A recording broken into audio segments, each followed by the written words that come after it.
नमस्ते दोस्तों, स्वागत है आप लोगों का हमारे ब्लॉग में। और आज का जो हमारा ब्लॉग है, सबसे पहले तो शहीदों को सत सत नमन, क्योंकि आज का जो हमारा ब्लॉग है वो शहीदों के ऊपर ही मैंने बनाया है। जैसे कि कैसे वो लोग हमारी हिफाजत करते हैं और हमारे देश की रक्षा करते हैं। जैसे कि हम लोग रात में भी बाहर जा सकते हैं, कोई भी सामान लाना तो हम लोगों को कोई प्रॉब्लम नहीं होती है, बाहर निकल सकते हैं कभी भी कहीं भी। और मुझे भी लगता है कि देश में सबसे ज़्यादा योगदान उन्हीं लोगों का रहता है। और जब हम कोई भी त्योहार या कोई भी उत्साह मनाते हैं ना, तो हमें एक श्रद्धा का पुष्प उनके चरणों में भी चढ़ाना चाहिए, जिनके कारण हम अकेले रात को घर से बाहर भी निकल पाते हैं, या आप इस तरह के उत्सव मनाने के लिए बाहर आ पाते हैं। रात को, इतनी रात को कोई डर नहीं है। इसमें कहीं ना कहीं हमारे देश के उन शहीदों का हाथ है। हम कुछ नहीं, रोकिएगा अभी अपनी ताली को और इसके बाद समर्पित कीजिएगा एक एक व्यक्ति उनके आंगन में ये पुष्प, क्योंकि हम कुछ नहीं दे सकते सैनिकों को सिवाय सच्ची श्रद्धांजलि के। मेरा ये मानना है कि पुलवामा की घटना के बाद भी अगर वैलेंटाइन डे मनाया जा रहा है तो बिल्कुल गलत है। उस दिन शहीदों की पूजा का दिन मनाया जाना चाहिए, क्योंकि उस दिन भी वैलेंटाइन डे के दिन जिस टैंक में वो सारे फौजी बैठे हुए थे, एक पत्नी का फोन पहुंचता है। वो ये नहीं कहती कि मुझे आपकी याद आ रही है, आप वापस घर आ जाइए, लेकिन वो ये ज़रूर कहती है, आपको लगे कि ये बात हमारे भारत देश की वो वीरांगना ही कह सकते हैं, उसके चरणों में पुष्प समर्पित कीजिएगा। कहती हूँ, अभी ही तो पिया हमसे गए तुम दूर सरहद पर, अभी ही तो पिया हमसे गए तुम दूर सरहद पर, न करना शर्त दुश्मन की कोई मंजूर सरहद पर, मोहब्बत देश से जो है तुम्हारी तुम निभा देना, निछावर कर हमारी मांग का सिंदूर सरहद पर। वाह वाह वाह वाह वाह। ये बात मैंने इसलिए कही क्योंकि उस घटना के बाद एक सखी जब रंग की थाली लेकर के एक फौजी की पत्नी को तिलक लगाने के लिए जाती है, मैं इस पवित्र आंगन में जहाँ परिवार बैठा हुआ है, जहाँ माँ बैठी हुई है, जहाँ पत्नी बैठी हुई है, जहाँ सुनने वाले इतने अच्छे श्रोता बैठे हैं, इतना भव्य मंच है, तब उस गीत की केवल 2 पंक्तियाँ पढ़ के आप सबका आशीर्वाद लेकर के यहाँ से जाना चाहूँगी।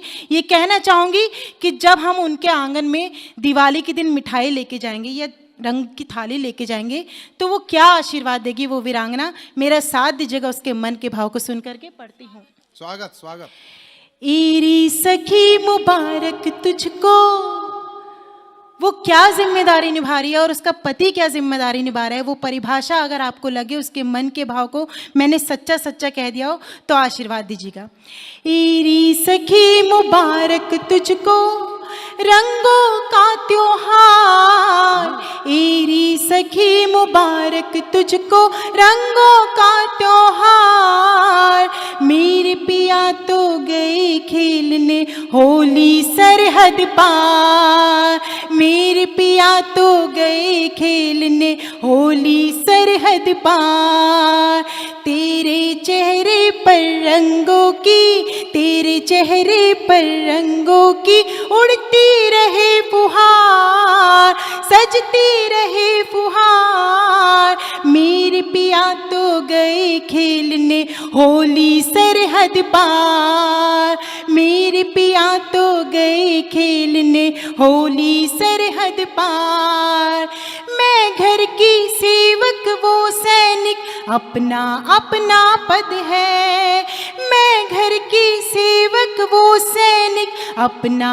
अपना पद है, वो उनकी सरहद है पगली, ये मेरी सरहद है, वो उनकी सरहद है पगली, ये मेरी सरहद है, कर दी हो कुदरत ने चाहे यूं कितनी ही दूरी, कर दी हो कुदरत ने चाहे यूं कितनी ही दूरी, एक लक्ष्य है एक निशाना एक मगर मकसद है, एक लक्ष्य है एक निशाना एक मगर मकसद है, सच तो ये है हम दोनों ही,